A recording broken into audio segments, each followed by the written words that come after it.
아직까지는 시장이 반전될 만한 트리거를 찾기 어렵고 여기서 한 번 더 밀렸다 가야지 새롭게 시작할 수 있다라는 말씀을 드리고 있어서 아마 3월쯤에 변곡점이 나오지 않을까라는 생각을 하고 있습니다. 2700이 깨질 가능성을 열어놔야 됩니다. 2920, 30 정도 올라오게 된다면 주식 비중이 많으신 분들은 좀 줄이시는 게 맞지 않을까.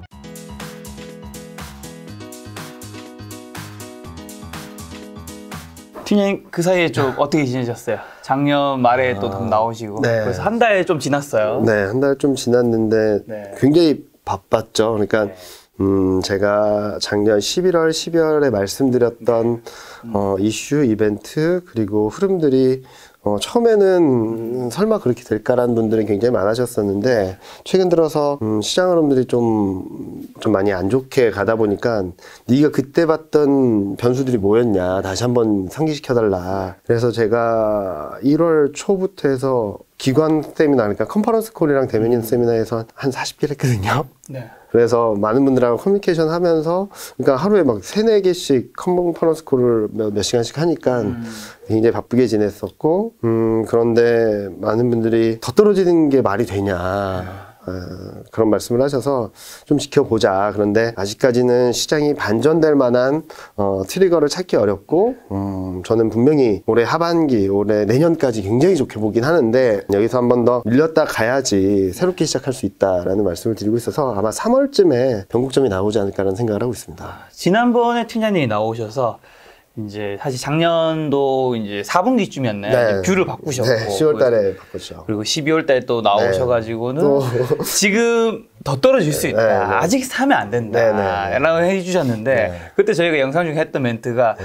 팀장님이 맞춰도 슬프고 맞아요. 틀려도 슬플 네. 것 같다. 네.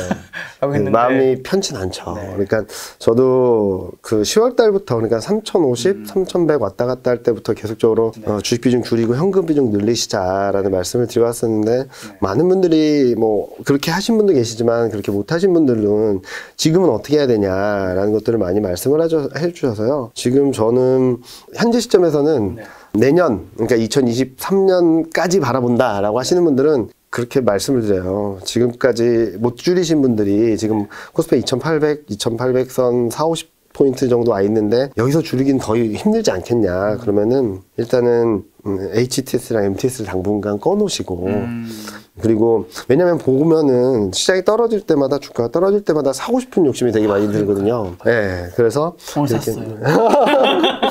좀 닫아 놓으시고 만약에 여윳돈이 생기신다 그러면 다른 데 좀 모아 놓으셨다가 뉴스 같은 데서 코스피가 폭락을 했다, 막 많이 떨어졌다, 막 이런 뉴스가 나올 때 다시 한번 열어보시면은 놀라실 수도 있지만 쟁여놓았던 이렇게 사이드로 해놨던 현금들을 가지고 그 다음 스텝에서 좀 대응을 하시면 좋지 않을까라는 생각을 하고 있고 만약에 지금이라도 늦지 않았다고는 생각을 합니다. 코스피가 한 번은 2,900선대까지는 한번 반등, 기술적 반등 나올 수 있다고 생각을 하거든요. 그래서 제목에서 보시는 것처럼 뭐 지금 물러설 때, 뭐 급락 이후 단기 기술적 반등은 가능하다라고 말씀드리는데 아마 1월 말 2월 초 때는 반등이 한번 나올 텐데 그때 좀 일정 부분이라도 현금을 확보하시는 게 그 다음 스텝, 그 다음 흐름들에 있어서 대응하는데 조금 더 유리하지 않을까. 그러니까 제가 이렇게 말씀을 드리는 건 시장이 안 뭐 올해 말 내년까지 시장을 좋게 보면서도 왜 지금 계속적으로 보수적으로 마련을 하냐라고 물어보신다면 3,300에서 지금까지 계속 떨어지는 상황인데요.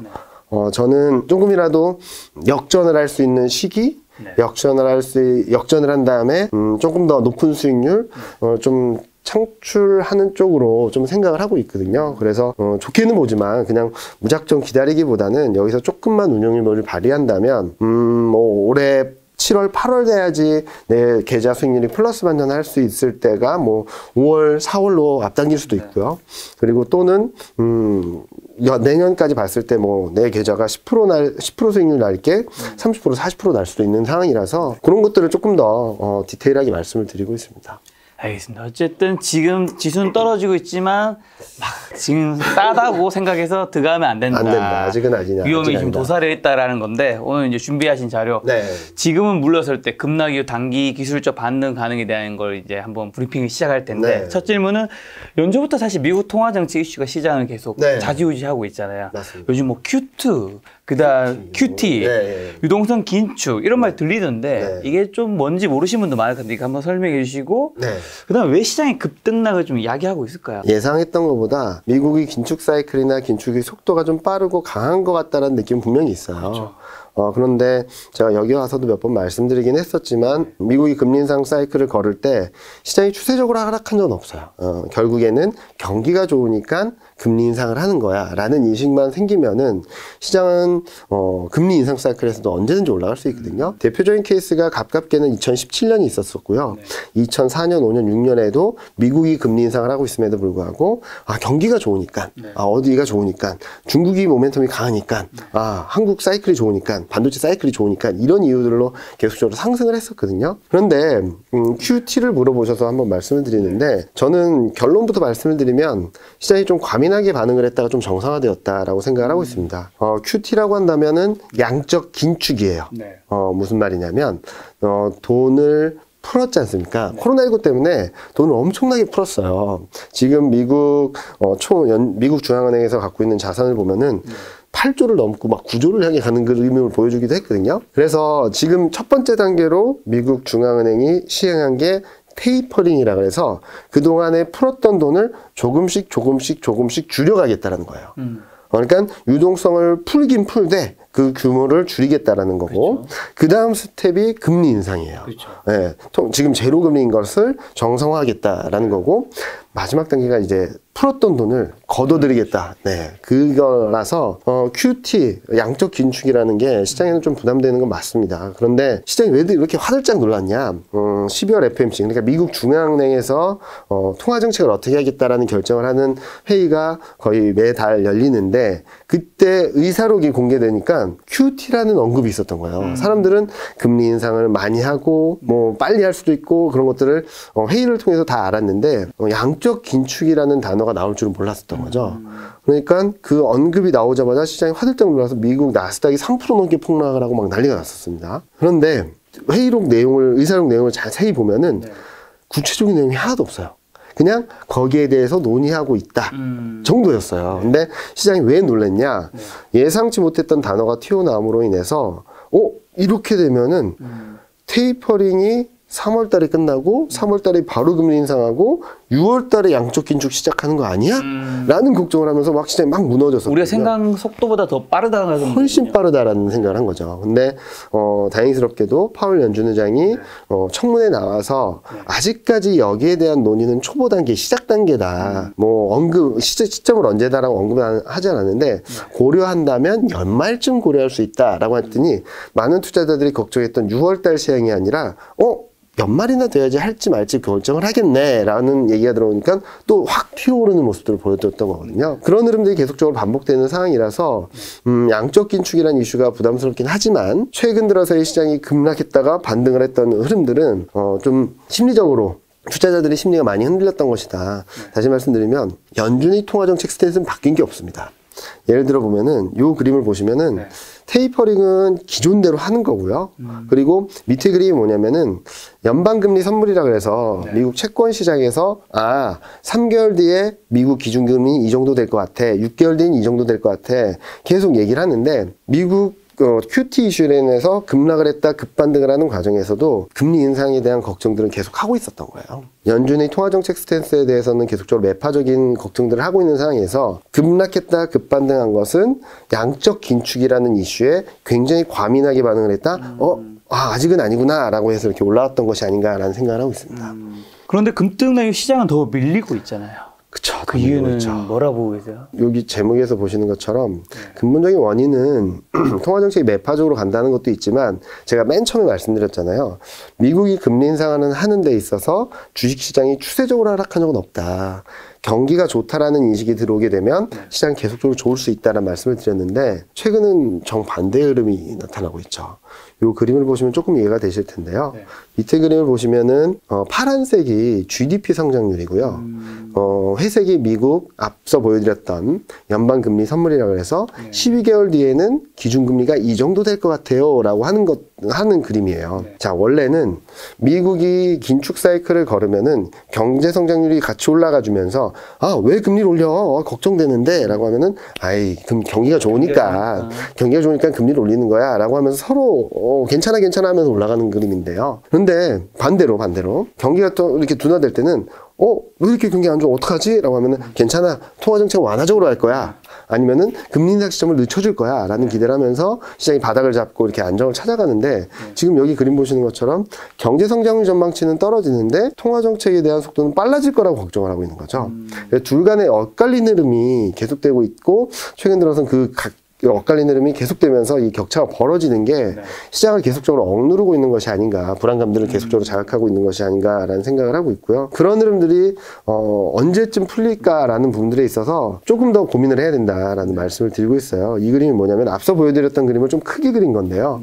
자, 이 둘 간의 엇갈린 흐름이 계속되면 시장의 압박은 더 커질 수밖에 없습니다. 그래서 제가 앞서도 말씀드렸지만 시장이 많이 떨어지긴 했지만 조금 더 떨어질 가능성이 있기 때문에 조심하자라는 말씀을 드리는 거고, 지금 이 그림은 뭐냐면 제가 예상하는 경제 성장률과 연방금리 선물 흐름인데요. 지금 연방금리 선물은 1% 전후까지, 그러니까 1년 뒤에는 금리 인상을 4번 할 거야 라는 생각까지는 올라갈 것 같아요. 그리고 경기 흐름은 조금 더 둔화될 수 있다라고 생각을 하거든요. 그런 상황에서 저는 3월을 굉장히 중요한 변곡점으로 보고 있는데, 경기 흐름에 있어서는 뭐 코로나19 상황이라든지 그런 것들이 좀 진정이 되면서 좀 더 나빠지지 않는 그림을 보여줄 수 있다고 생각하고 있고요. 중요한 것은 많은 분들이 걱정하는 통화정책인데요. 통화정책은 저는 3월 FMC 3월 15일 16일 열리고 한국 시간으로는 17일 새벽 4시에 공개가 되는데, 이때 금리 인상을 하던 아니면 동결을 하던 저는 투자자들이 불안감,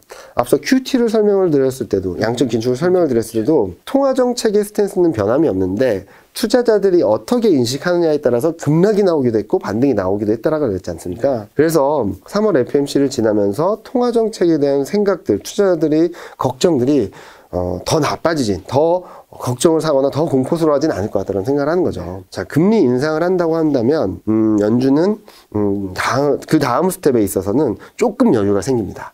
왜냐면은 조금 더 많아질 수는 있어도 금리 인상이 지금 미국 중앙은행에서 제시한 게 올해 3번, 2023년 3번, 24년 2번이에요. 총 8번을 한다는 건데, 그 금리 인상 시점이 앞당겨지긴 했지만 요게 한 번을 먼저 하니까 7번이 남았지 않습니까? 그럼 7번, 그러니까 2022년 하반기, 2023년, 24년까지 약 2년 반 동안 7번을 한다는 게 들어오기 때문에 생각했던 것보다 앞으로의 스텝은 조금 더 천천히 가겠구나라는 생각이 들어올 수도 있고, 금리 동결을 하게 되면 우리가 생각했던 걱정이 너무 앞서갔구나 라는 걸로 인해서 안도감을 찾을 수 있기 때문에 통화정책과 경기 흐름이 제일 많이 벌어졌다가 좁혀지기 시작하는 시점이 아마 3월 FMC 전후가 되지 않을까라는 생각을 하고 있어서, 그때까지는 좀 조심을 하되 그 3월 FMC 전후로 해서는 좀 변화의 포인트들을 좀 잡아가 보자. 그래서 제가 계속 말씀드리는 게, 지금은 좀 불안하고 좀 더 떨어질 수 있어도 좀 앞으로는 긍정적인 변화가 나타날 수 있다는 것도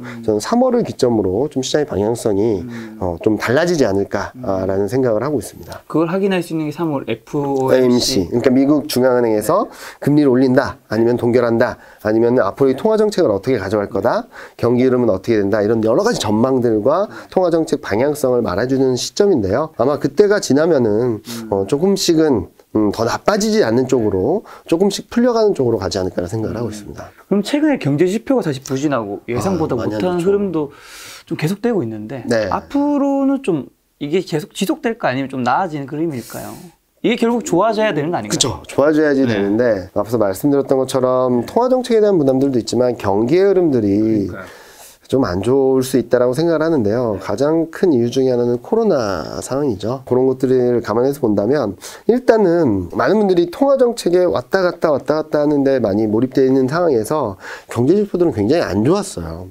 연초에 발표되었던 ISM 제조업 지수라는 지표가 있었는데, 그거는 예상보다 훨씬 못한 수준을 보여줬고 1년 중에 가장 낮은 수준까지 떨어졌거든요. 그런 부분들이 있었고, 또 하나는 지난 주말이었죠. 지난 주말에 발표된 산업생산, 소매 판매, 소비심리 전부 다 예상보다 안 좋았는데, 너무나도 뼈 아팠던 것은 소매 판매, 소비가 굉장히 많이 위축되는 듯한 모습들을 보여줬거든요. 그래서 한국 증시도 많이 떨어졌고 시장이 굉장히 불안했던 거죠. 왜냐면은 중국 소비도 안 좋다, 미국 소비도 안 좋다, 한국 교역의 G2라고 할 수 있는 미국 가서 중국 소비가 안 좋으면 한국 수출이 안 좋은 거 아니냐 걱정들을 하기 시작했던 부분이라서 조금은 경제지표 부진이 좀 불안하다라고 생각을 하고 있고요. 그런데 밑에 그림을 보시면 그러면은 자, 이런 흐름들이 이제 최악의 상황이다라고 말한다면 이제 바닥에 가까워지겠구나라는 생각할 수 있겠는데, 이 그림을 보시면 이제 막 이렇게 꺾이는 모습들을 보여주고 리스크 지표들은 이제 막 올라가는 모습들을 보여주고 있거든요. 그래서 아직까지는 조금 더 조심해야 될 때다라는 말씀을 계속적으로 드리고 있습니다. 그럼 코로나 확산세로 인해서 확진자 수 쪽은요? 와, 엄청나죠. 그러니까 사실 저 이거 생각나는 게, 팀장님이, 김 작가님이 초기 출연했을 때 제가 여쭤본 적이 있어요. 한 1000명인가 그때쯤에. 네. 팀장님 혹시 나중에 이게 10,000명쯤 되면 어떻게 되나요? 그러니까 저는 그런 일이 안 올 것 같아서. 네. 근데 어느샌가 7,000명까지 가는 걸 보고, 야, 이게 이렇게. 저도 그렇게까지 상상을 못했습니다. 근데 더 문제는 한국은 그나마 괜찮아요. 글로벌은 어마어마합니다. 데이터를 보여드리면 이 그림을 보시면 이게 지난 주말까지만 업데이트된 거긴 한데 현재까지도 300만 명대입니다. 확진자 수가 이전 고점이 80만 명대였거든요. 네. 근데 지금 왜 이렇게 폭증한 거예요? 네. 왜? 오미크론 때문에요. 320만, 뭐 300, 한때는 일간으로 보면 340만 명까지 나왔어요. 유럽 140만, 미국 80만. 이 두 나라에서 220만 명씩 나오고, 최근 인도도 한 20만 명 넘게 나오고 있고, 하여튼 오미크론으로 인해서 엄청난 확진자 수 폭증세가 나오는데, 또 재밌는 것은 이 밑에 그림 뭐냐면은 사망자 수예요. 확진자 수는 직전 고점 대비 4배 이상 폭증을 했는데 사망자 수는 직전 고점 대비 절반 수준이에요. 왜 그러냐면 백신의 효과.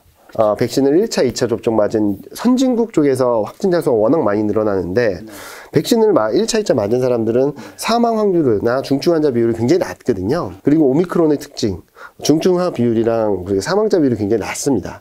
그러다 보니까 확진자 수는 대폭증을 했는데 사망자 수는 그렇게 늘질 않고 있어요. 치사율은 낮은 거고. 네. 그나마 다행인 것 같아요. 그래서 재밌는 것은 이전과 다른 양상들이 벌어지고 있어요. 무슨 말이냐면 2020년 10월, 11월, 12월, 2021년 1월 요때거든요. 요때를 한번 보시면 이때도 봉쇄 조치, 방역 조치를 계속 강화해 나갔어요. 강화해 나간 만큼 이때 막 이제 백신을 맞기 시작한 때였거든요. 근데 그때를 보시면은 사망자 수가 이렇게 막 늘어났어요. 이때는. 그렇죠. 네. 그런데 그러다 보니까 봉쇄 조치도 강화되고 사망자 수가 늘어나다 보니까 사람들이 걱정을 하는 거죠. 나가서 코로나를 걸리면 큰일 나겠구나. 그래서 그때는 이동성 지수라고 해서 사람들이 얼만큼 이동하는지를 파악하는 데이터가 대폭락을 했어요. 그런데 지금은 확진자 수가 이때보다 4배 이상 늘었고, 그리고 봉쇄 조치나 방역 조치도 강화되고 있음에도 불구하고 사람들이 사망자가 그렇게 많지 않은데 그래도 위축되긴 하죠. 위축되긴 하는데 이전처럼 엄청나게 떨어지는 건 아니에요. 그리고 주요국들이 방역 조치를 강화하는 것도 전 국민의 이동을 제한하는 게 아니라 미접종자를 좀 제한한다거나 아니면은 일부 지역들에서 좀 방역을 강화한다거나 생활 방역을 강화하는 쪽이라서 이전과는 좀 다른 양상을 볼 수 있겠다라고 생각을 하는 거거든요. 그래서 많은 분들이 걱정하시는 것 중에 하나가, 야, 이렇게 되면 경기가 얼마나 나빠질까라는 걱정을 하시잖아요. 예, 다행스럽게도 지금 현재 시점에서 엄청나게 경기가 나빠진다기보다는 좀 슬로해질 수 있다, 좀 느려질 수 있다, 경기 회복 속도라든지 그런 것들이. 그리고 또 하나 고용 개선세가 좀 더뎌질 수 있다라는 생각을 하거든요. 요 밑에 그림을 보시면 요 파란색이 월 평균 코로나19 확진자 수고요. 요게 미국 쪽에서 비농가 취업자 수 증가 감소를 보여주는 그림인데, 보시면은 코로나19 확진자 수가 늘면 취업자 수가 줄어들고, 확진자 수가 줄어들면 취업자 수가 늘어나면 줄고, 줄어들면 늘고, 계속 이렇게 움직이거든요. 상관관계를 보면 마이너스 0.68이라서 거의 정반대의 흐름들을 보여주고 있는데, 지금 이 평균치가 한 70만 명까지 갔어요. 그렇게 본다면 당분간은 고용 개선은 좀 더뎌질 수밖에 없지 않을까라는 생각을 할 수밖에 없다라고 보고 있습니다. 근데 경기 측면에서 또 고용이 굉장히 중요한 거잖아요. 굉장히 중요하죠. 연준도 제가 알기로 고용 지표를 굉장히 중요시 여긴다. 네, 그렇긴 한데 이게 실업률은 계속 떨어지고 있어요. 경제활동 참가자 수들이 그렇게 많지 않다 보니까 실업률은 계속 떨어지고 있어서 연준의 통화정책 방향성을 바꿀 가능성은 굉장히 낮아요. 그런데 경기회복 세대가 좀 더딜 수밖에 없다고 말씀드린 이유는, 그리고 왜 고용이 중요하냐고 말씀드린 이유는, 그동안 많이 얘기 들어보셨죠? 병목현상. 저도 나와서 몇 번을 말씀드리긴 했는데, 병목현상, 그리고 소비 쪽에 좀 영향을 줄 수 있어요. 자, 병목 현상을 말씀을 드리면 10월 초에 미국을 비롯한 글로벌 증시가 확 튀어오르게 된 계기가 바이든의 90일간의 총력전이었어요. 자, 내가 물류 대란을 해결하겠어. 그러면서 여기 보여드리는 LA항, 롱비치항 쉬지 않고 돌려. 휴일도 없어. 막 이러면서 막 밀어붙였거든요. 그래서 항구에 요 위에 그림은 전 세계 항구에 얼마나 물류들이 대기하고 있었는지. 뭐 뉴스나 신문들을 보셨으면은 미국 항구에 들어가려고 며칠을 20며칠을 대기한다. 막 이런 얘기가 있었을 거예요. 그래서 항구에 대기하는 물량들이 쫙 늘어났었어요. 그러다 그게 조금 줄어들긴 했습니다. 그런데 문제는 LA항하고 롱비치항하고 24시간 연중 무휴로 풀가동을 했는데 여기서 물류를 처리하는 양은 오히려 줄어들었어요. 그리고 또 하나는 여기 컨테이너 수량량. 자, 항만에서 물류를 내렸으면 이 컨테이너를 전국으로 이렇게 이동을 시켜야 될 거 아니에요? 트럭 같은 걸로. 그런데 그 수송량은 막 떨어지고 있어요. 계속적으로. 자, 이런 현상이 왜 벌어졌을까? 바이든 행정부가 90일간의 총력전을 펼쳤음에도 불구하고 물류 대란의 근본적인 이유는 사람이 부족해서요. 그래서 뉴스나 그런 것들을 보시면 한때는 뭐 8만 명까지 트럭 운전수 8만 명이 부족하다는 얘기까지 나왔거든요. 그런 상황에서 고용 개선세가 좀 더뎌진다 그러면은 병목 현상이 풀리는 시점이 조금 지연될 수밖에 없지 않을까라는 생각을 하고 있고요. 자, 이렇게 물류 대란이나 뭐 병목 현상이 계속되게 된다면 사고 싶은 사람들은 늘어나고 줄어들고 하겠지만 재고가 없다는 게 문제가 돼요. 그렇죠. 아마 뉴스나 언론을 보셨으면 저도 깜짝 놀란 거긴 한데 연말 소비 시즌 동안에 온라인 매출이 줄었다는 뉴스가 들었을 거예요. 왜냐면은 온라인 상점은 재고를 엄청 쌓아놓고 파는 게 아니라 그때그때 막 재고를 소진하면서 막 팔거든요. 그래서 재고가 없어서 못 팔았다는 거예요. 어느 정도냐면 지금 미국 재고율이 1.0607까지 떨어졌어요. 그 말은 무슨 말이냐면 판매되는 거 대비 7%밖에 재고가 없다는 거거든요. 코로나19 이전 수준은 1.4. 코로나 충격으로 인해서 떨어졌을 때 1.2, 물류 대란 충격으로 1.5, 1.05. 그래서 지금은 재고가 굉장히 낮은데, 자, 여기서 문제는 두 가지입니다. 계속 소비가 좋고 사고 싶은 사람이 많으면 물가가 계속 오를 거예요. 또 하나는 소비 심리가 약화되면 소비 심리나 소비가 아까 보여드렸던 소매 판매 지표가 이렇게 떨어지게 되면은 다행스럽게도 물가가 더 오르기보다는 조금 진정이 될 수 있고, 왜 사고 싶은 사람이 100명이었던 게 한 80명, 70명, 60명으로 줄어드니까. 그리고 재고가 더 떨어져서 막 문제가 생기지는 않을 것 같아요. 또 좀 길게 보면 이런 것들을 풀려나갈 수 있는 실마리가 될 수 있지만 단기적으로 보면은 소비가 안 좋다는 거잖아요. 자, 그러면은 소비가 왜 안 좋을까라는 분들에 있어서는 이 그림을 보시면 이게 미국 소득이거든요. 삐쭉삐쭉한 거는 재난지원금 같은 소득 지원을 받으면서 소득이 엄청나게 늘었습니다. 그러니까 미국 소비가 엄청나게 폭발을 했던 거예요. 그런데 지금 재난지원금도 끊기고 실업수당도 실업수당을 추가적으로 줬던 것도 이제 중단을 했거든요. 그러니까 소득이 쭉쭉쭉쭉쭉 떨어지고 있어요. 자, 그리고 소득을 재난지원금을 받으니까 들어오는 것들을 일단은 저축을 했던 세력도 힘도 다 소진해가지고 이제 코로나19 이전 수보다 낮아져 버렸어요. 자, 이렇게 소득이나 소비 여력이 떨어지면은 아까 말씀드렸듯이 물가가 더 오르진 않을 것 같고요. 그리고 재고가 낮은 상황에서 이 재고가 더 떨어져가지고 엄청난 문제를 야기하진 않을 것 같아요. 근데 궁극적으로 단기적으로는 소비가 안 좋아지고 있다는 데 좀 문제가 생기겠죠. 자, 이게 그러면은 이처럼 소득이 떨어지게 되면은 뭘 해야 될까요? 일을 해야 되겠죠. 그래서 임금 소득을 받아와서 소득을 올려야 될 텐데 아까 말씀드렸듯이 고용이 안 되면 고용 회복세가 더뎌지면 이 소득이나 이런 것들이 올라가는 속도가 좀 더뎌질 수밖에 없다라는 거죠. 그래서 1월, 2월 달까지는 병목 현상이 조금 덜 풀리고 있다. 그리고 소비가 좀 안 좋을 수 있다는 걱정들이 시장의 불안 요인이다. 그렇게 된다면 아까 말씀드렸던 통화 정책이 급격하게 비둘기파적으로 가지는 않을 것 같고 만만하게라도 매파적으로 가는 상황에서 병목 현상이 지속되고 있고 소비가 좀 불안하다는 것들은 경기에 대한 불안감들을 높일 수 있어서 이 둘 간의 격차를 조금 더 벌릴 수밖에 없는 환경이 1월, 2월까지는 좀 유효하다라고 보고 있는 부분입니다. 이런 여러 가지들 때문에 사실 미국 증시도 굉장히 좀 많이 흔들렸잖아요. 많이 흔들리고 있죠. 야, 여기서 미국 증시 앞으로 좀 더 하락할 수 있을까요? 저는 좀 조심하자. 미국 증시도? 네. 원래는 사실 미국 증시와 한국 증시가 약간 디커플링. 완전 반대로 갔었죠. 네, 한국 증시가 안 좋아도 미국 증시는 간다. 뭐 그래서 서학개미 운동 막 그런 게 말씀을 하시기도 했는데 저는 지금 질문 주신 거에 조금 엇나가 있지만 저는 이번 하락 사이클에서 다시 턴어라운드하고 올해 내년까지 상승 흐름을 예상을 하는 상황에서 저는 미국보다 한국 신흥아시아가 더 좋을 수 있다고 생각하거든요. 지금은요? 앞으로는. 시장이 바닥을 잡고 올라갈 때는. 왜냐면 그냥 뭐 여러 가지 너무 복잡한 데이터 말씀 안 드리고 그냥 2021년 1월 달로 한번 돌아가 볼게요. 네. 그때 어땠었는지 한번 생각을 해보시죠. 코로나 전 아닌가요? 아니 2021년. 21년. 코스피가 대폭등을 해가지고. 대폭등했죠. 막 난리가 났을 때. 난리 났죠. 동학개미 운동, 미국 주식 필요 없어. 한국, 우리나라 주식만 하고 있으면 뭐 다 돼. 라고 했었는데. 그때 파티는 거의 끝나고 있을 때였을 것 같긴 한데. 그때 모든 사람들이 한국 주식에 대한 관심이 굉장히 많았었는데, 제가 그때 뭐 좀 다른 얘기를 했었죠. 그러니까 지금 쉬었다 가야지 좀 더 멀리 갈 수 있다라고 생각을 하긴 했었는데, 그때 거꾸로 많은 사람들이 동학개미 뭐 이렇게 여기했을 때, 그때 한국 주식 비중을 줄이고 미국 주식 비중을 늘렸다면 지금 더 좋은 그림을 만들어 놨었겠죠. 지금은 좀 정반대의 상황이 아닌가라는 생각을 합니다. 너무 미국이나 뭐 외국, 해외, 미국 증시 쪽을 너무 많이 바라보고 있어서 저는 오히려 이렇게 한쪽으로 심리가 너무나도 쏠렸을 때 반대의 시각으로 좀 바라볼 때가 아닌가. 근데 다만 조금 조정은 있을 테니까 좀 매수 타임을 늦추다 하더라도 지금은 미국보다는 한국, 그리고 중국 이런 쪽들을 바라봐야 된다는 말씀을 드리고 있고요. 자, 그러면 미국은 왜 문제일까? 아까 말씀드렸던 통화정책, 병목현상, 소비 다 미국이잖아요.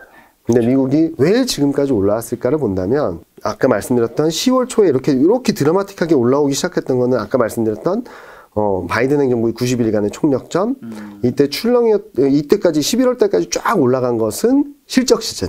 그리고 이렇게 출렁이었던 것은 통화정책에 대한 불안감, 그러다 다시 올라간 것은 연말 소비 시즌에 대한 기대였는데 병목현상, 소비 시즌은 좀 안 좋을 수 있다라고 말씀드린 거죠. 그래서 이 정도까지는 되돌리지 않을까라는 생각을 하고 있고 지금 현재 시점에서는 좀 조정 국면이 조금 더 이어질 수 있다라고 말씀을 드리고 있는데요.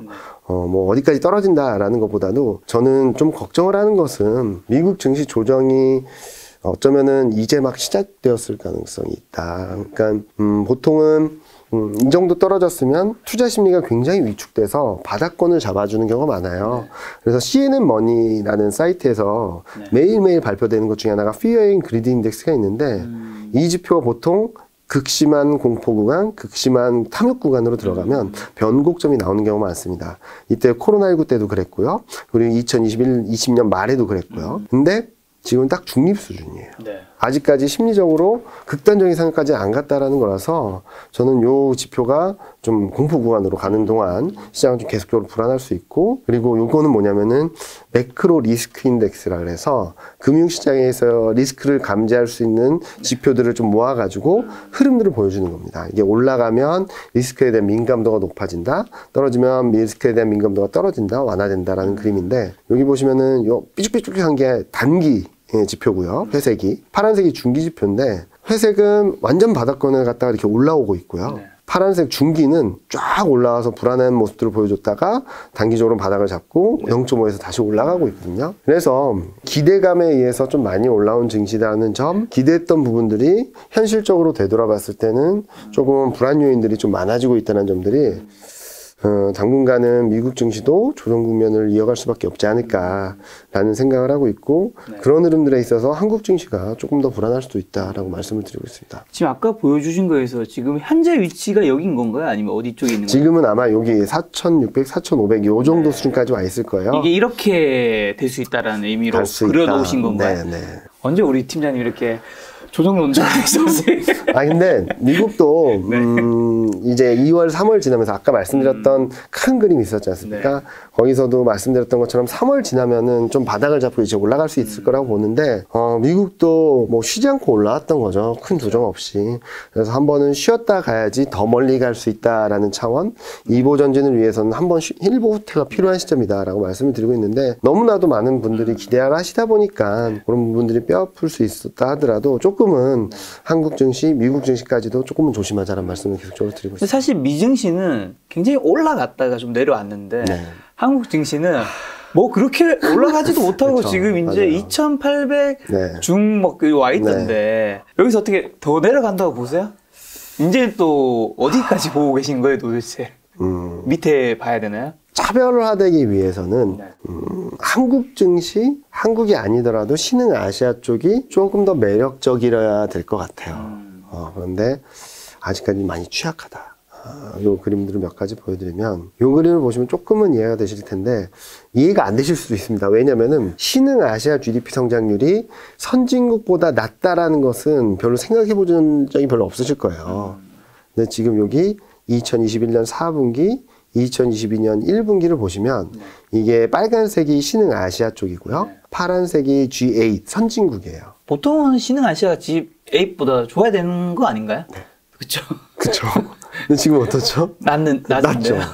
그래서 펀더멘털적으로 좀 취약한 상황이다. 근데 제가 아까도 서두에 말씀드렸지만 그럼에도 불구하고 신흥아시아 쪽 한국 증시가 앞으로 좋아질 것 같다는 말씀드린 이유는 작년 4분기, 올해 1분기만 잘 지나면 2분기부터는 신흥아시아 GDP 성장률은 다시 이전 수준으로 회귀를 네. 선진국은 좀 둔화되는 모습들을 보여주면서 이제 정상적으로 신흥아시아 GDP 성장률이 높고 둘 간의 격차가 좀 벌어지는 과정이 있기 때문에 저는 올해 내년까지는 신흥아시아 쪽, 한국 쪽이 좀 좋다라고 말씀을 드리고 있고요. 또 하나는 GDP 성장률이 이렇게 역전이 되면서 좀 불안불안한 모습들을 보여주고 있는 상황에서 실적에 대한 전망치, 이게 상대 강도라 그래서 예를 들어서 똑같은 돈이 있으면 더 좋은 쪽으로 가고 싶지 않습니까? 그러면 이게 이익 전망에 있어서 선진국 대비 얼마나 강한가, 약한가, 이게 올라오면은 신흥아시아의 이익 전망이 선진국보다 좋다.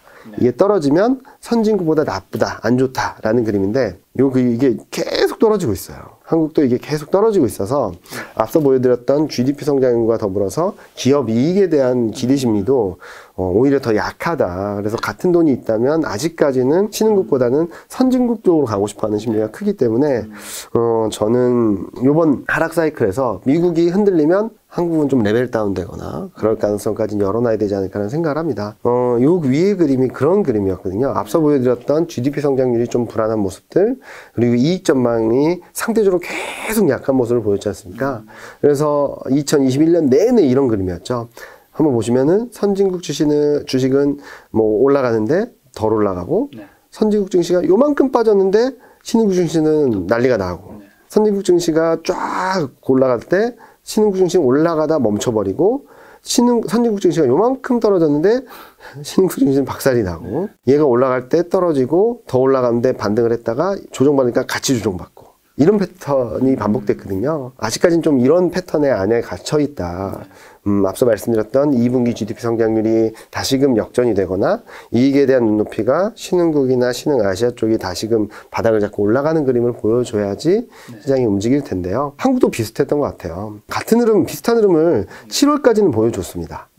그러다가 8월 들어서 반도체 업황, 실적에 대한 불안감들이 들어오면서 확 꺾여버렸죠. 미국 증시는 사상 최고 챙진을 했는데, 그래서 3,250에 있던 지수가 3,050까지 다이렉트로 200포인트가 떨어졌는데 많이 떨어진 겁니다. 그러다가 미국 증시가 사상 최고 챙진을 계속 이어가니까 한국도 좀 따라갔어요. 그러다가 3,200선을 회복했는데 미국 증시 한 5% 조정받으니까 한국 증시는 3,200에서 2,900으로 다이렉트로 레벨 다운된 적이 있었거든요. 이게 2021년 9월이었어요. 그리고 여기서 10월 달에는 아까 말씀드렸던 병목 현상 완화, 물리대란 해결하겠다라는 게 들어오면서 확 돌리긴 했는데, 실적 시즌 되니까 또 미국은 사상 최고치, 한국 증시는 흘러내렸고, 그리고 사상 최고 챙진 또 하니까 또 따라가긴 했는데 최근 먼저 조정을 받고 있는 상황이거든요. 아직까지 한국 증시만의, 신흥아시아 증시만의 매력도, 특히 펀더멘털적인 측면에서의 경기 성장률이나 이익에 대한 전망에 대한 매력도가 아직까지는 상대적으로 약하기 때문에, 그래서 제가 미국 증시가 이제 막 조정받은 듯한 모습들이 조금 더 부담스러운 상황이다라는 말씀을 드리고 있죠. 한국의 실적 시즌은 좀 어떻게 보고 계세요? 그나마 걱정했던 것보단 좀 괜찮다 정도로 말씀을 드릴 수 있어요. 좋은 건 아니란 뜻이네요, 또. 네, 그렇고 또 하나 좀 긍정적으로 볼 수 있는 것은 예상했던 것보다 반도체가 괜찮을 것 같다. 제가 올해 하반기에 시장의 레벨을 올려줄 수 있는 데에서의 원동력, 중심 동력은 저는 반도체라고 생각을 하거든요. 그런데 아직까지는, 그동안에는 그 그림이 안 나왔어요. 그런데 최근 업황이나 실적이나 이런 것들에 대한 기대감들이 조금씩 들어오고 있어서 좀 주목해서 볼 부분인데, 요 그림만 보셔도 반도체가 진짜 좋아지고 있구나라는 것들을 이해하실 수 있는데, 요게 회색이 4분기 이익 전망인데 쭉쭉쭉 떨어집니다. 2022년 이익 전망, 올해 연간 이익 전망은 이렇게 올라갔어요. 반도체가 이렇게 튀어오르기 때문에. 반도체 이익에 대한 전망치가 저점 대비 6%까지 쫙 올라오고 있거든요. 굉장히 좋은 그림은 맞아요. 그런데 자, 반도체가 좋으니까 시장이 좋다라고 말할 수 있을까에 대해서는 조금 아직까지는 아니다. 왜냐면은 4분기 이익 전망의 변화를 보면은 26개 업종 중에 15개 업종에서 실적이 떨어지고 있고요. 반도체가 좋긴 하지만 2022년 연간 영업이익 전망을 보면은 16개 업종에서 실적이 이렇게 떨어지고 있어요. 그래서 아직까지는 반도체 하나에 국한된 거기 때문에 실적 전망치가 올라온다고 해서 시장 전체적으로 좋은 그림은 아직 아니다. 그리고 특히 화학, 기계, 철강, 2021년 상반기에 굉장히 핫했고 실적이 좋다라고 했던 업종들이 올해는 2021년이 너무 좋았기 때문에 이익이 줄어들거든요. 이런 상황에서 이익 전망치가 떨어지고 있다는 점들은 좀 부담 요인이 되지 않을까. 왜냐면은 2021년에는 이 시클리컬이라고 하는 업종들이 실적을 계속적으로 받쳐줬거든요. 그런 것들이 약해지고 있기 때문에 반도체 업종 하나로 시장의 분위기를 반전시키거나 상승적으로 막 끌고 가기는 아직까지 좀 부담스럽지 않을까라는 생각을 하고 있습니다. 그럼 반도체 시장 어쨌든 올라간다고 하셨어요. 네. 그럼 주가는요? 반도체. 또 그렇게 좋은 얘기는 아닌데 길게 보면 진짜 좋아지고 있어요. 그런데 주가가 지금 저점 대비 좀 단기적으로 좀 많이 올랐어요. 그거 때문에 이렇게 좀 이 실적이 이렇게 주가가 이렇게 올라서 실적이 올라오는 건 맞는데 요 둘 간의 격차가 너무 크다는 거죠. 얘가 올라온다 하더라도 얘가 좀 내려오면서 요 키를 맞춘 다음에 다시 올라가지 않을까라는 생각을 하고 있어서 단기적으로는 주가와 실적 간의 괴리를 좀 좁히는 과정, 좀 길게 봤을 때는 실적이나 업황의 개선 기대감들을 반영하면서 쭉 올라가는 그림들을 생각을 하고 있는데요. 실적이 좋았던 4분기 실적은 안 좋았어요. 왜냐면 일회성 비용 때문에 안 좋긴 했는데 그래도 2022년 실적이 좋아지는 데 따라서 시장이 좀 긍정적으로 반응을 했는데, 문제는 뭐냐면은 요 밑에 그림입니다. 밑에 그림. 반도체 주가가 2021년에 내내 안 좋았던 이유는 2022년 실적에 대한 불안감들이 컸기 때문이거든요. 그래서 요 그림을 보시면 파란색하고 회색을 같이 보시면 좋을 것 같아요. 실적이 막 좋아지다가 멈춰버리니까 주가는 실적이 안 좋아지는 거 아니냐면 이렇게 떨어졌어요. 그래서 요 둘 간의 격차가 벌어지니까 반등을 했고, 실적이 떨어졌음에도 불구하고 반등을 했죠. 그러다가 실적 전망치가 안 올라오니까 또 줄줄줄줄 흘러내리다가 둘 간의 격차가 벌어지고 실적이 올라오니까 팍 튀었어요.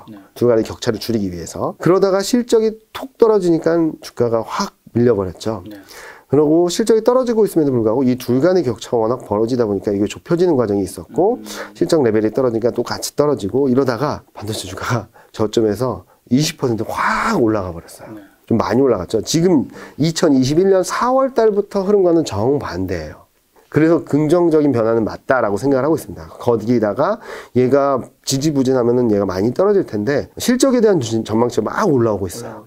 그래서 조정폭은 제한적이다. 뭐 전저점을 깨고 막 밀려난다 그런 그림은 아니고, 지금부터 반도체는 2022년의 주인공은 나야라는 것들을 보여주기 시작했는데, 다만 요 괴리가 아직까지는 10%포인트 정도 벌어져 있다 보니까 요 정도 조정받고 얘가 좀 올라오고 하면서 키가 맞춰진 다음에 다시금 올라가지 않을까라는 생각을 하고 있거든요. 그래서 반도체 업황에 대한 전망이 좋아지고 있어요. 원래는 2023년 가야지 반도체 가격이 올라갈 거야 라는 전망이 대부분의 컨센서스였거든요.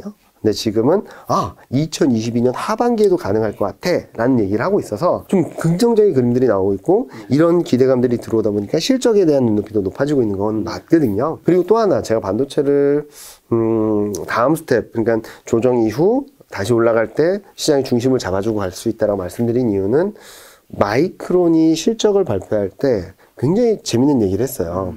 그동안의 반도체 사이클은 이렇게 막 이렇게 움직였거든요. 근데 반도체 사이클이 아닌 구조적으로 꾸준히 성장하는 쪽에서의 수요가 많이 높아지고 있다는 얘기를 하고 있어요.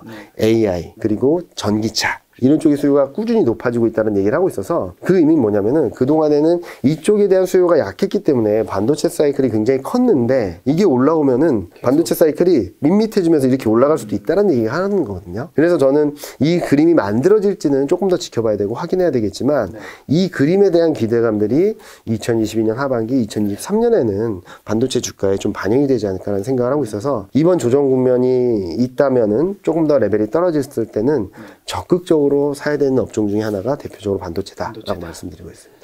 자, 이런 실적도 뭐 중요한 하지만 사실 수급이라는 거를 우리가 결코 뭐 무시할 수는 없잖아요. 거기다가 LG에너지 솔루션이라는 종목이 들어오기 때문에 엄청나게 핫하잖아요. 이게 작년에 증시가 많이 못 오른 것 중에 하나가 너무 많은 IPO가 있었기 때문이다라는 의견도 있던데. 근데 끝판왕급인 대형 IPO가 지금 거의 이거 상장하면 LG화학보다 더 크다면서요.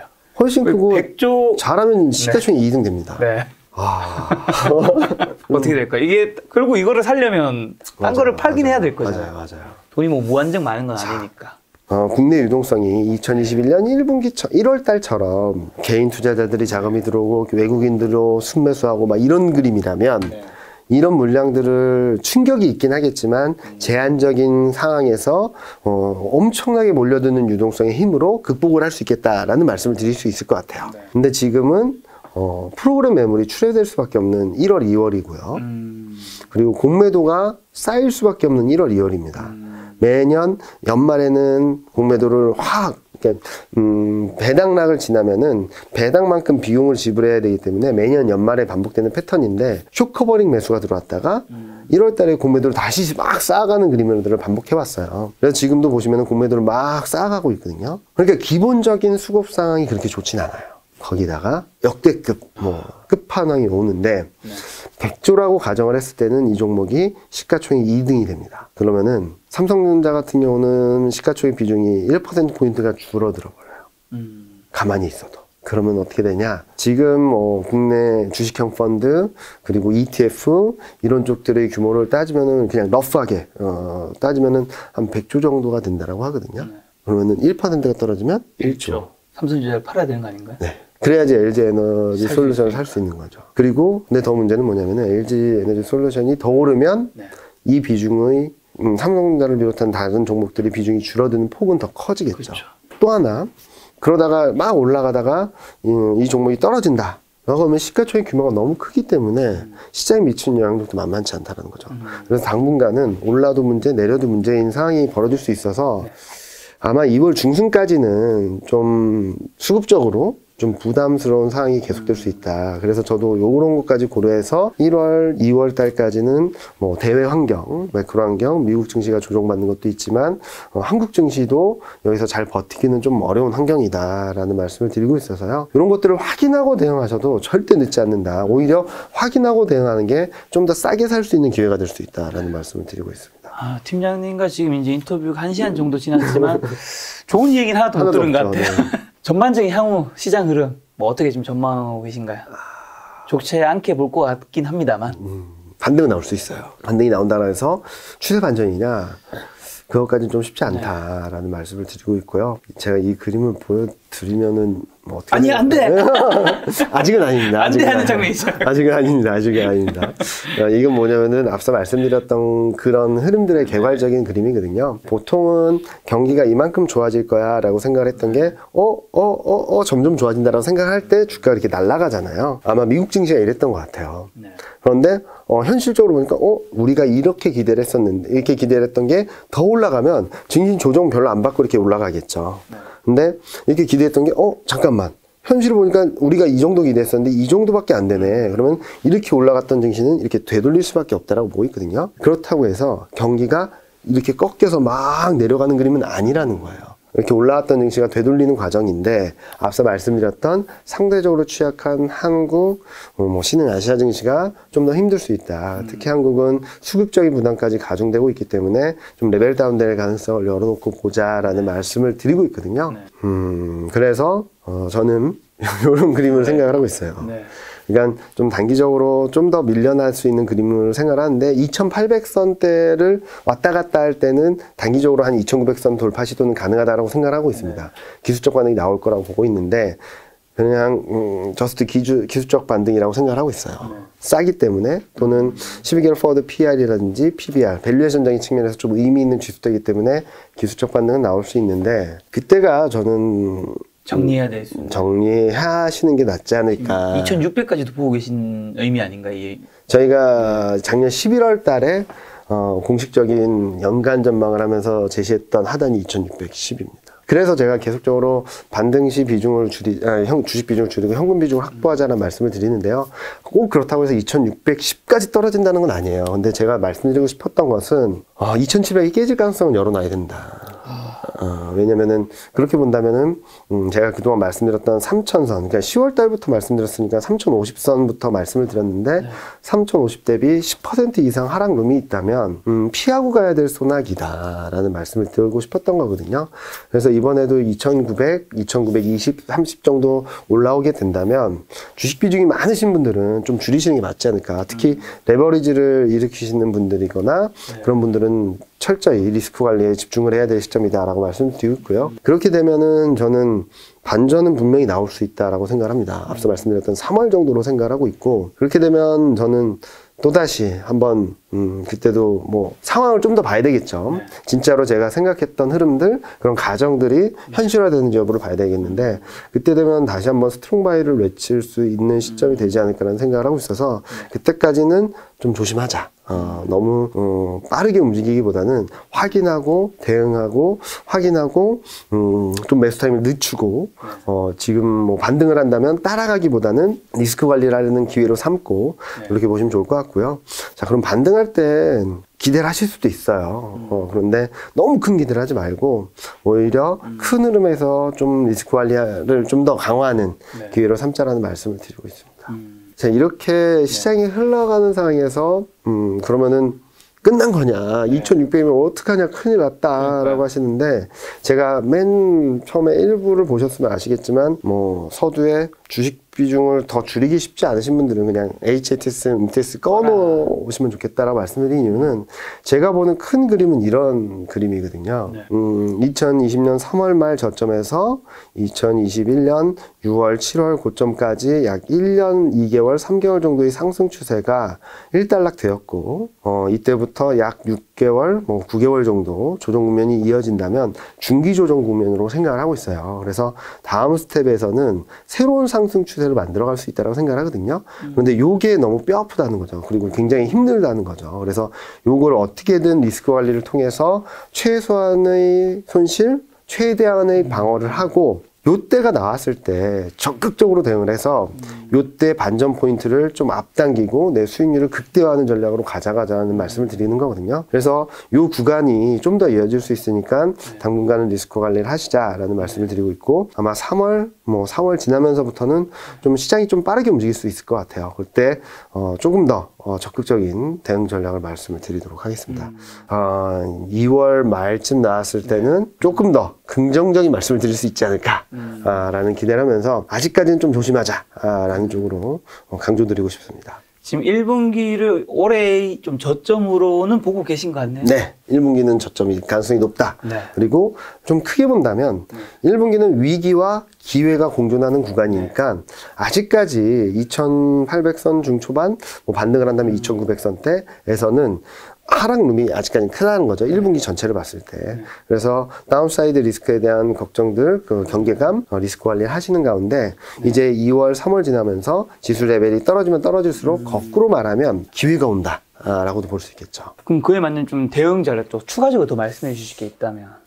대응 전략은 일단은 큰 흐름에서 말씀을 드리고 싶은 부분 중에 하나는 1분기에는 좀 위드 코로나 관련주 그런 쪽들을 좀 보면 좋을 것 같다는 생각을 하고 있는데, 에이 코로나가 이렇게 난리인데 왜 위드 코로나니? 일단은 코로나19 재확산, 폭증 이런 것들에 대한 걱정들은 일정 부분 했다라고 생각을 하거든요.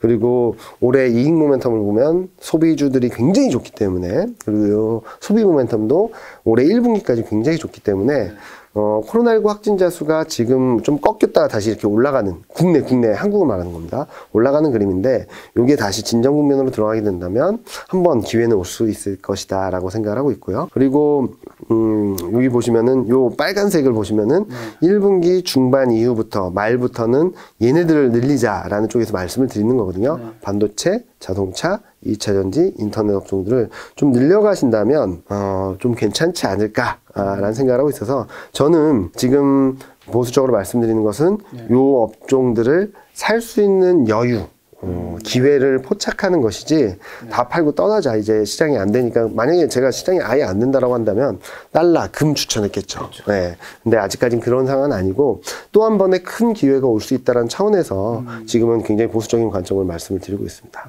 1분기는 내수 소비주고 2분기부터는 좀 구조적 상장주 그리고 수출주. 자, 그럼 단기 낙폭 가대 업종 좀 종목 좀 어떻게 좀 하면 더 좋을까요? 이게 제일 어려운 것 같아요. 네. 왜냐면은 2월 달에는 반등이 나올 것 같아요. 한 번은. 아까 말씀드렸던 그림에서 보신 것처럼 2800을 지지를 받거나 아니면 살짝 깬다 하더라도 반등은 한 번 나올 것 같은데 그때 튀어오르는 그림들은 단기 낙폭과대 줍니다. 무조건. 왜냐면은 앞서 보여드렸던 것처럼 실적에 대한 기대 심리가 약해지는 상황에서 기댈 수 있는 것은 싸다. 라는 논리밖에 없다라고 생각하거든요. 그래서 저는 2월 한 달 동안을 봤을 때는 앞서 말씀드렸던 위드 코로나 관련주들에 대해서는 출렁출렁할 때마다 조금씩 사모으는 전략. 그러면 아마도 2월, 3월 지나면서 시장이 조금 한번 올라올 수 있다라고 생각을 하고 있고요. 그리고 낙폭과대 업종을 보면은 지금 많이 떨어진 업종들을 보면 인터넷, 미디어 교육, 제약바이오, 화장품 의류, IT 하드웨어 쪽이거든요. 자, 그러면은 얘네들 사면 이제 쭉 가냐? 그건 아니죠. 아까 말씀드렸듯이 2800선대에서 2900선대까지 올라왔다 좀 밀릴 거라고 말씀드렸던 것처럼 얘네들도 좀 짧게는 5에서 8%, 좀 높게는 10에서 15% 정도의 단기 강한 반등이 나왔다가 또 밀려날 수 있거든요. 그래서 트레이딩 관점에서 짧은 매매에 있어서 이 전략을 말씀을 드리는 거지 얘네들을 가지고 무조건 사자라고 말씀을 드리는 건 아니에요. 그래서 그렇게 고민을 하시면 될 것 같다라는 말씀을 드리고 있어서 요 두 가지 큰 축으로 그러니까 현금 비중을 계속적으로 가져가시는 가운데 얘네는 일정 조금만 가지고 좀 매매 플러스 알파 전략을 가져가시는 게 맞지 않을까 생각을 하고 있습니다. 근데 위드 코로나 소비자 같은 경우는 사실 내수 소비주 주가 흐름 좀 별로 좋지 않은 것 같은데. 별로 좋진 않죠. 담아도 될까요? 일단은 요 그림을 한번 보여드리겠는데요. 요게 최근 위에 그림이 아마 최근 한국의 코로나19 확진자 수 추이인데 일단은 신규 확진자 수는 좀 많이 꺾였다가 최근 조금 올라오는 그림이고요. 근데 문제가 됐던 것은 한국도 위중증 환자 수였어요. 한국은 그동안 델타 변이 바이러스가 우세종이다 보니까 확진자 수가 늘면 중증 환자도 늘고 이런 그림이었거든요. 근데 최근 들어서 나오는 데이터들은 오미크론이 한국에서도 우세종이 돼가고 있다는 얘기가 나오고 있어서 일단은 체크하셔야 될 부분은 신규 확진자 수가 늘어난다 하더라도 위중증 환자 수가 늘어나는지를 보셔야 될 것 같아요. 그런데 코로나19가 이렇게 폭증을 하는 과정에서 또 한 번 내수주들이 좀 한번 출렁이긴 했거든요. 그렇다고 해서 막 무너지고 막 그런 그림은 아니었던 것 같아요. 좀 바닥을 잡아가는 과정이다라고 생각을 하는데, 근데 앞서 보여드렸던 그림 중에 하나가 봉쇄 조치, 사회적 거리두기는 강화됐는데 사람들이 이동성 지수는 별로 안 떨어졌다라고 말씀드렸는데 한국도 굉장히 견조한 흐름이에요. 이게 연말, 크리스마스, 연말, 연초 때문에 이렇게 출렁이긴 했는데 플러스권을 아직까지 유지하고 있거든요. 그 의미는 뭐냐면은 코로나19 확진자 수가 엄청나게 늘어나긴 했지만 사람들이 이동하는 것은 그렇게 줄어들지 않았다라는 의미예요. 경제활동, 소비활동 계속하고 있다는 거고, 쉽게 말씀드리면 저도 그렇습니다. 작년 2021년 8월, 9월, 10월까지는 굉장히 외부 활동이 제한적이었고 약속도 거의 안 잡는 상황이었고 근데 백신은 1차, 2차 접종하고 그리고 위드 코로나가 됐다 사회적 거리두기가 강화되긴 했지만 그래도 그 안에서 어느 정도의 경제활동이나 사람들을 만나는 것들은 계속 해나가고 있거든요. 그리고 세미나도 대면 세미나가 조금씩 늘어나고 있고 그렇게 본다면 주가는 이런 걱정들을 선반영을 했기 때문에 요 밑에 보시는 2021년 4분기, 2022년 1분기 소비 모멘텀이 엄청나게 위축될 거라고 생각하진 않을 것 같아요.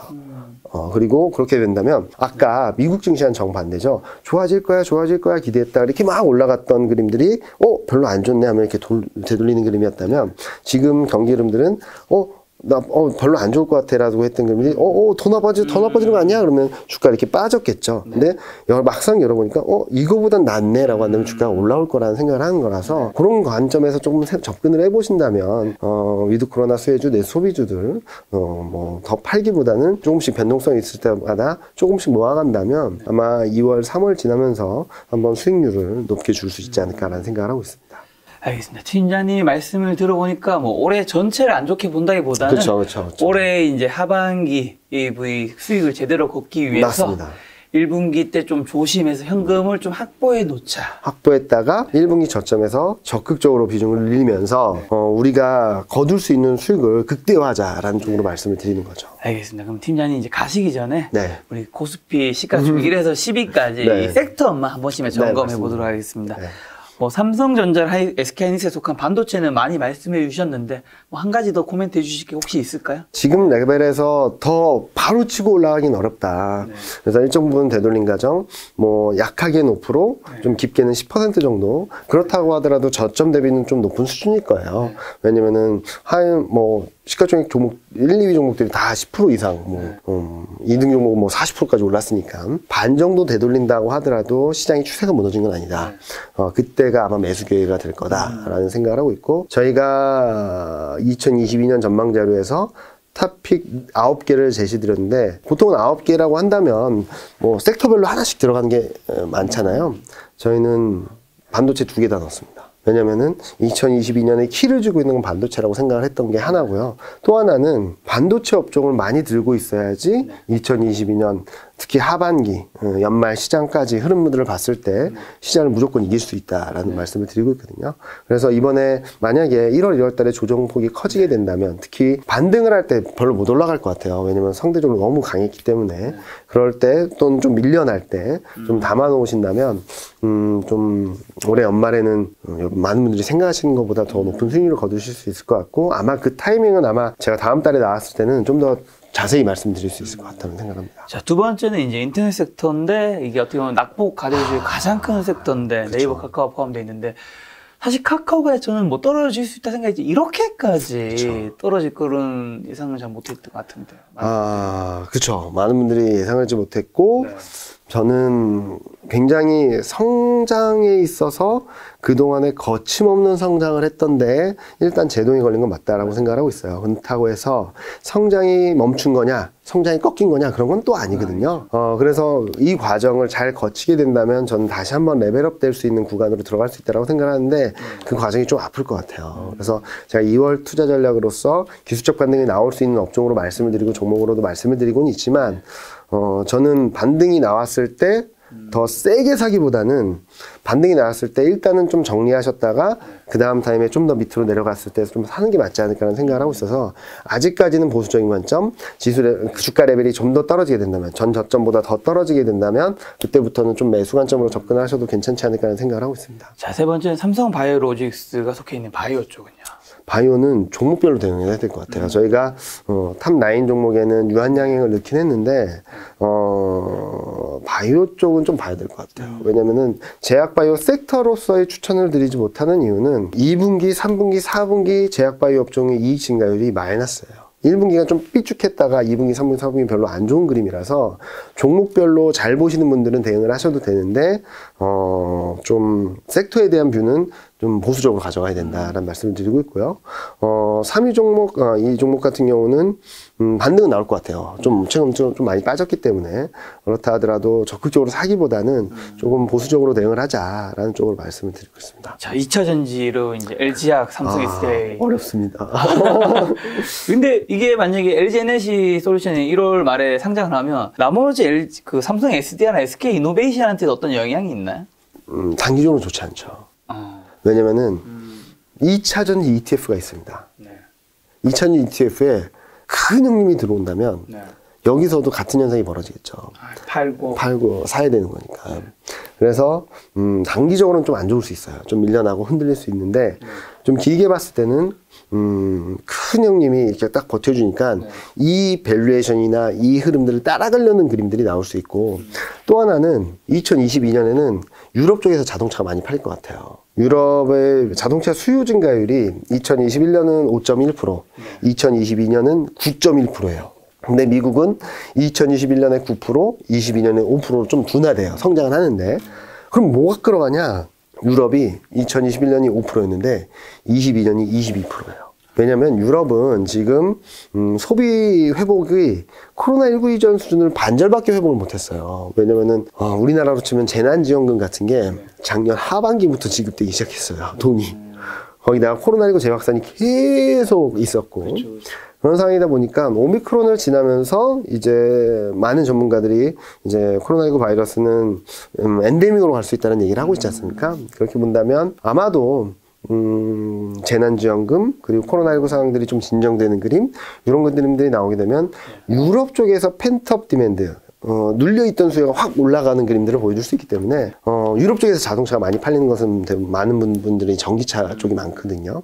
이런 것들을 감안해 봤을 때 2차 전지 특히 셋업체라고 할 수 있는 대형 기업들을 좀 바라보시면 좋지 않을까 생각합니다. 자, 자동차 좋습니다. 현대차, 기아 속기는 좋습니다. 좋게 보시는 네. 거예요. 제가 아까 말씀드렸듯이 수출주 중에 반도체 자동차가 두 개가 키라고 말씀드렸고 지금 앞서 말씀드렸던 유럽 쪽의 자동차 수요를 말씀드렸잖아요. 근데 현대기아차의 점유율이 10%를 넘었습니다. 작년에. 그렇게 본다면 점유율이 이만큼 키워놓은 상황에서 유럽 쪽 수요가 강하게 들어온다. 그러면 이에 대한 레버리지 효과를 기대할 수 있기 때문에 한번 이번에 최근 들어서 잘 버티다가 좀 툭 떨어진 감이 있어요. 그래서 좀 밀려날 수는 있겠지만 아마도 2월 중에는 늦어도 3월 중에는 3월까지는 충분히 매수할 수 있는 기회가 올 수 있다. 다만 너무 지금 뭐 떨어졌으니 막 사야지라기보다는 좀 여유를 갖고 대응하셔도 충분히 싸게 살 기회가 올 것 같다. 근데 올해 내년을 봤을 때 반도체와 더불어서 꼭 가져가야 될 업종 중 하나다라고 말씀드리고 있습니다. 작년 같은 경우 대신증권에서 이제 지수 예측도 하시지만 유망 주식 이런 걸 좀 몇 가지를 발표했었잖아요. 그게 올해도 그런 걸 잡고 있나요? 네, 그거는 제가 다음 시간에 왜냐면은 단기적으로는 좀 굉장히 보수적인 투자 의견을 말씀을 드리는데 여기서 종목을 말씀을 드리거나 추천 종목을 드리면은 조금은 엇박자가 날 수도 있거든요. 그렇죠. 네, 그래서 추천 형식이 될 수도 있기 때문에 그렇게보다는 좀 저점권에 오거나 바닥권에 왔을 때 좀 그때 말씀을 드리면서 요런 종목들을 사자라는 쪽으로 말씀드리도록 그런 하겠습니다. 거는 이제 2월이나 3월에 저희가 팀장님과 분위기 아마 2월 말이 되지 않을까? 저는 2월 말 3월 초를 지나면은 바닥은 통과할 것 같아요, 지수가. 그러다가 이제 본격적인 상승 추세를 만들어가거나 턴어라운드 국면을 만들어가는 건 3월 중이 되지 않을까라는 생각을 하고 있어서 그때를 조금만 더 기다리시면은 많은 분들이 이경민 팀장이 왜 저렇게 난리를 쳤는지 여러 가지 논란 속에서도 굉장히 보수적인 의견들을 말씀을 드렸는지 조금은 이해하실 수 있을 것 같고요. 또 하나 뭐 상황이 계속적으로 변하는 거니까 그런 변화들에 있어서도 조금 더 변하는 것들이 있으면은 뭐 제 텔레그램 채널이나 이런 것들을 통해서 계속적으로 업데이트 드리고 있으니까요. 아직까지는 보수적인 의견이다. 그리고 2700 꺼질 가능성을 열어놓고 있다. 정도로 아시고 그런 채널을 통해서 계속적으로 업데이트 드릴 테니까 같이 호흡하면서 얘기를 하시면 좋을 것 같습니다. 알겠습니다. 팀장님의 텔레그램 채널은 제가 이제 고정 댓글 항상 박아놓으니까 여러분 그거 해주시면 되고요. 마지막 가시기 전에 요 질문 한 가지만 좀 들어볼게요. 이 시장이 안 좋은 것도 우리가 위험하지만 사실 종목 같은 경우도 최근에도 여러 가지 안 좋은 사건으로 인해서 거래 정지가 되거나 아니면 상장 폐지 이런 위험이 있는 경우도 있잖아요. 이런 것도 우리가 어떻게 보면 종목 공부를 뭐 좀 덜한 부분도 있을 수 있지만 했더라도 몰랐던 부분도 있을 수 있잖아요. 이런 걸 우리가 조금 피해가는 거는 당연히 분산 투자가 정답인 걸까요? 어떻게 보세요? 저도 그 부분은 굉장히 고민하고 있어요. 왜냐면은 개인 투자하시는 분들한테 종목까지 공부하라고 하는 게 맞는 건가라는 고민을 하고 있거든요. 왜냐면은 시가총액 상위 종목군에 좋은 종목들, 검증된 종목들이 굉장히 많은데 작은 종목들을 잘 찾으면 굉장히 수익이 크게 날 수도 있겠죠. 그런 것들을 원하시는 분들은 종목 공부를 진짜 철저히 하셔야 됩니다. 그리고 조금이라도 리스크가 있다. 내가 생각했던, 내가 판단했던 기준과 달라졌다라고 하면 바로 팔아야 되고요. 그러니까 저도 많은 분들하고 얘기하면서 특히 개인 투자자분들이나 기자분들이나 이런 언론 관계자분들을 만나면서 얘기했던 것은 파는 게 중요하다라는 얘기들을 많이 하고 있거든요. 많이 올랐거나 그랬을 때 좀 꺾였을 때 잘 팔아야 되고 손절도 할 수 있어야 되고 저 아는 분 중에 카카오 그 인터넷 종목으로 엄청나게 수익을 버신 분이 계세요. 그분도 그 종목에 대해서 굉장히 잘 아시거든요. 뭐 사업 구조라든지 뭐 다 잘 아세요. 네, 그분이 이번에 잘 버티던 주가대를 툭 떨어지니까 다 파셨어요. 그러니까 이 가격대가 떨어지면 나는 일단은 손절을 하고, 수익은 나셨죠. 정리를 하고 다음 스텝을 생각을 해보겠다라고 하셨었는데, 그런 식으로 나만의 기준이 좀 있어야 될 것 같아요. 종목을 하거나 투자를 하실 때. 그리고 중소형주를 하시는 분들은 그만큼 그 중소형주가 포함된 산업, 그 안에서의 위치, 실적, 얼마나 경쟁력이 있는지 이런 것들을 계속적으로 검증해 가시는 과정이 필요한데, 근데 많은 개인 투자자분들한테는 저는 종목 공부까지 가기 어려우신 분들이 많을 것 같아요. 솔직히 작가님도 종목 하나하나 분석 쉽지 않죠. 쉽지 않아요. 저도 쉽지 않습니다. 네. 왜냐면 저도 시장 분석하는 사람이지 종목 하나하나를 이익을 추정을 하고 그렇게는 못 하거든요. 네. 그거 하는 분들은 따로 계세요. 섹터 애널리스트 분들이 따로 있는데, 그래서 제가 그런 분들한테 최소한 경기 흐름이라든지 사이클이라든지 시장이라든지 산업까지는 좀 보셨으면 좋겠다. 그래서 제가 업종까지 계속적으로 강조드리는 이유가, 네.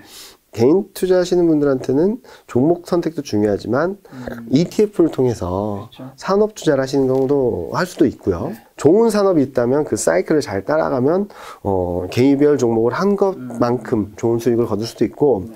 또 하나는 제가 매크로라든지 그런 큰 흐름들을 잘 보시면 좋다라고 말씀드린 이유가, 종목 공부하시는 것도 굉장히 좋긴 한데 큰 흐름을 잘 파악하시면 돈 벌 수 있는 수단은 굉장히 많아요.